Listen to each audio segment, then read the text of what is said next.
Hi friends, today we are going to make this wonderful Japanese dessert called Dango. Dango is a mochi or rice cake shaped into balls put onto a skewer type stick that we usually eat for snacks because I usually pick it up for my son before I pick him up, and it's a really easy snack. It's slightly sweet, very chewy, it's not salty. It's actually one of my favorite snacks as well. So if you want to learn how to make this, keep watching. The things that you will need: a pair of chopsticks. These are takeaway chopsticks that are quite thin. I wanted it to be something that didn't have quite a sharp point, so this one works great. You will also need a 4mm crochet hook, as well as a stitch marker, a pair of amigurumi eyes, but this time I'm using a smaller pair. These are black amigurumi eyes, 6mm, so they're quite small. And you will also need yarn in these three colors. So I'm using a pink one, a white one, and a green one. This is Yarn Art Jean Plus. You can find them at hopiumyarns.com, and has been the main yarn that I've been using for this season 1 series. Perfect for beginner amigurumi. And it doesn't split, and it works up really fast because of the thickness of it, so it's really great. So you will need some black yarn. I'm also using Yarn Argene Plus in this, so let's go ahead and get started. All three colors are worked up the same, so I will show you how to do one, and then you will have to go ahead and make it in all three colors. So I'm going to use green today or right now. Grab your stitch marker as well as your crochet hook. We're going to go ahead and get started. We're going to make a magic ring of 6. So go ahead and make 6 single crochets into the magic ring.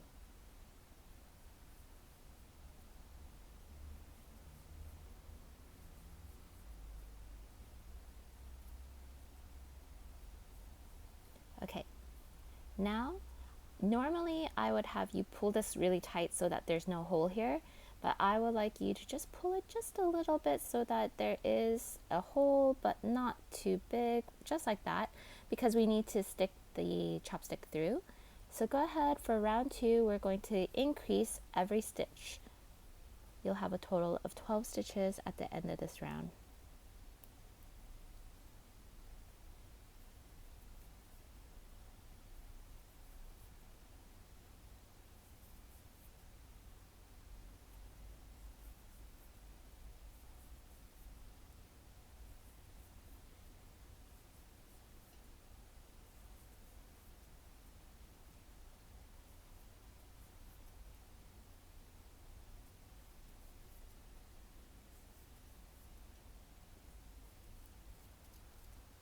Okay, round 3, we will single crochet and increase after that.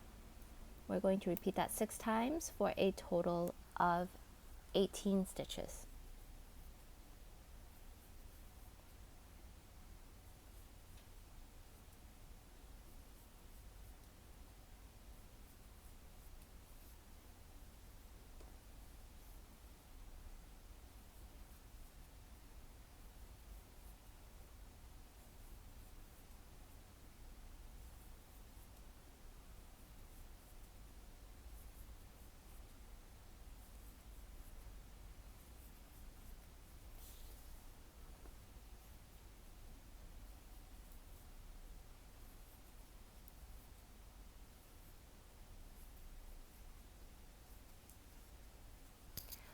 Okay friends, now what we're going to do is, for round 4, we're going to do 2 single crochets and then increase, and then you will have a total of 24 stitches at the end. So you have 1 single crochet, and then you do another single crochet in the next stitch, and then you increase in the next stitch, and we're going to repeat that 6 times.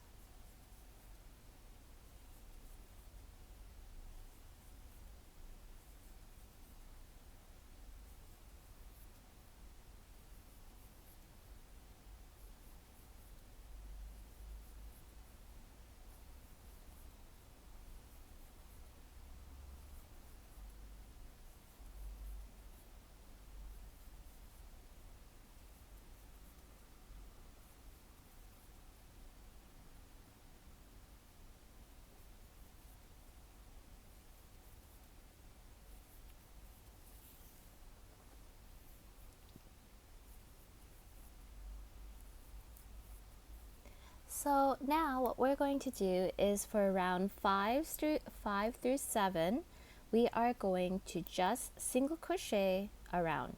So you're just going to place one single crochet in every stitch. So that's 5, 6, and 7. So that's 3 rounds. So go ahead and do that and we'll embroider the face.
Okay friends, I have just finished my 3rd round of single crochet. I'm just pulling out the loop so that it will not frog or unravel. So we're going to do the face right now, and now what we need to do is to grab our black yarn as well as our eyes. So I like to do the smile first because I always think it's easier to place the eyes after I've placed a smile. So go ahead and put it onto a very thin and sharp sewing needle because this helps to embroider very seamlessly, especially with yarn that is so thick. So what I like to do is to go to the opposite side of where my stitch marker is. It's just a preference. And on round 5, we are going to embroider a smile that's just 1 stitch wide. So you can see here that this is where we had our increase, and then we had single crochet around on round 5. So I just look for the one that is all single crochets like this. And what we'll do is, let me make sure that I'm on camera really well. So I like to just go through on round 5. I'm going to mimic this stitch right here by going under right where that point is and coming out of where that stitch is because I just want it to be 1 stitch wide. I think it looks really cute when it's like just a cute little smile.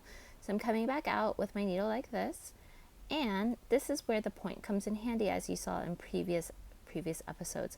I like to go right into the middle of this yarn so that it doesn't have a gap.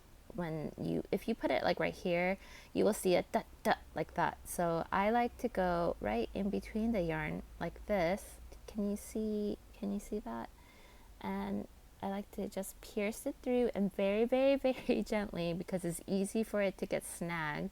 You come out through the inside and pull it gently, and then you can see that there is no visible separation of that smile. And go ahead and secure it in your favorite way. I will just knot it for time purposes, double knot, but you know, you should definitely secure it if you're using this for a gift or anything like that. And then for the eyes, I like to put the eyes in between rounds 6 and 7, which is just, you know, just right above the smile, one stitch away from the smile. So as you can see, the smile is right here, and then I will just go one stitch away right there. So you can see it's just one stitch away. And then same with this smile, I will just go just one stitch away right there. And if you're happy with that, go ahead and add the backings so that it's secure. Now these can be a little tricky because 6mm is quite small and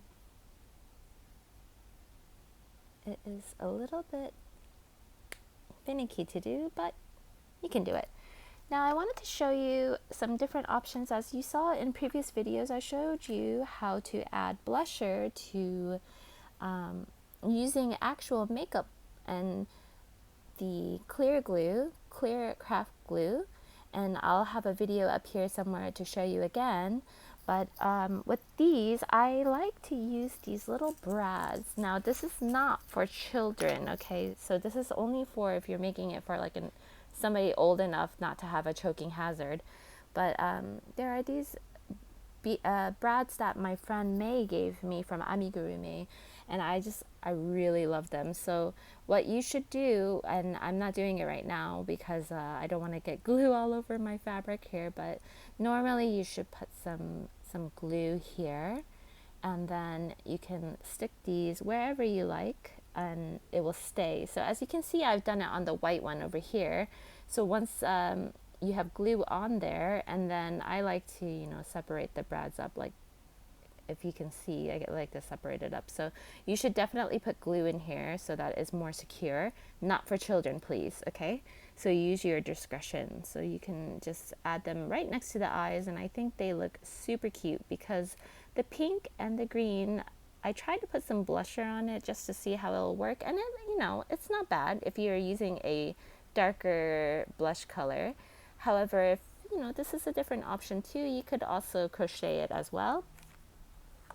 Okay, so now that we have this done, we are going to start our decreases. So go ahead and put this loop back on your hook, and we're going to start round 8.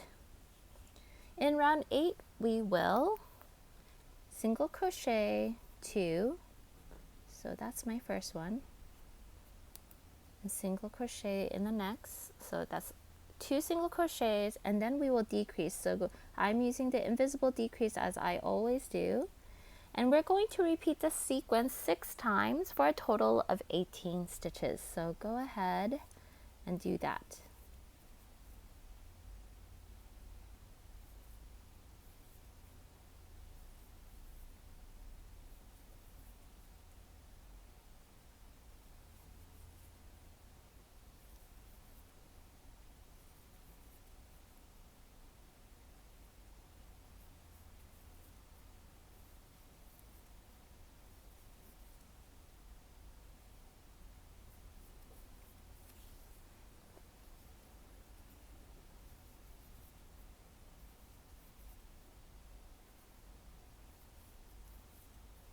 Now for round 9, we will single crochet and then decrease in the next stitch. You're going to repeat this 6 times for a total of 12 stitches. So let's do that, and then we will be ready to stuff. Go ahead and do that.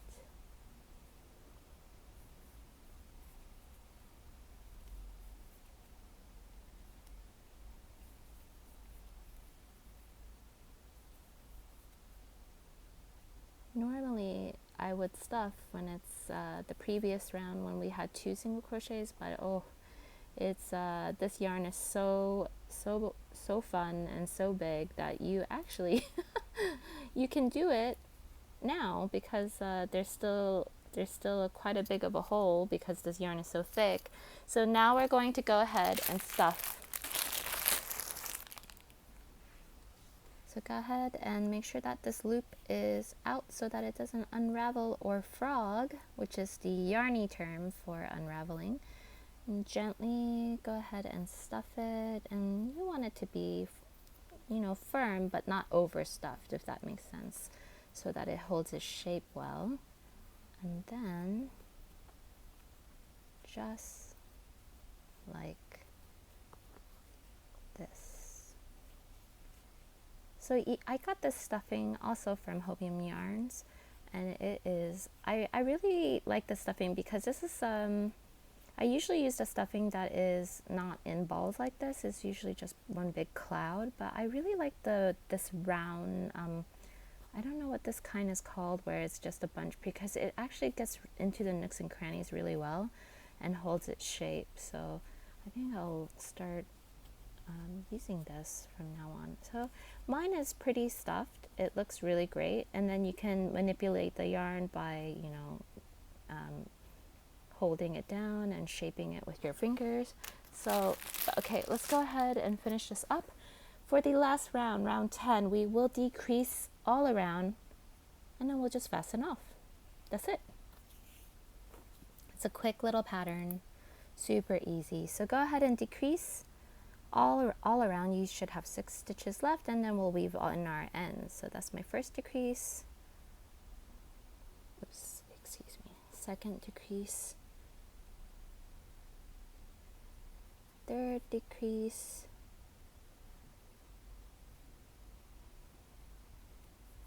Fourth decrease. Fifth.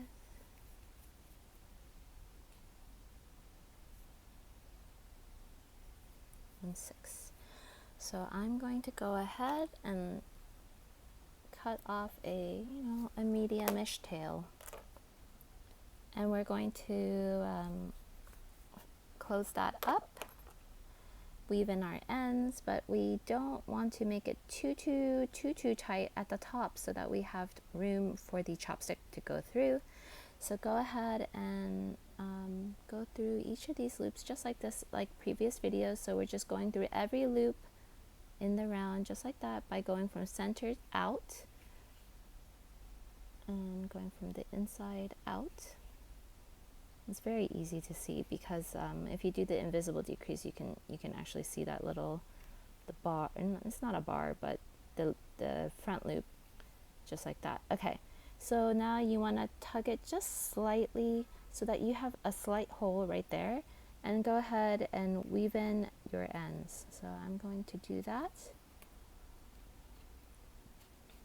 and don't pull on it too hard so that you don't have you know, like a dent up here. And weave in your ends by going through a few stitches on different rounds. You can go in a third time by going back down here if you'd like to make it ultra secure, and then bringing it out somewhere else, cutting that yarn.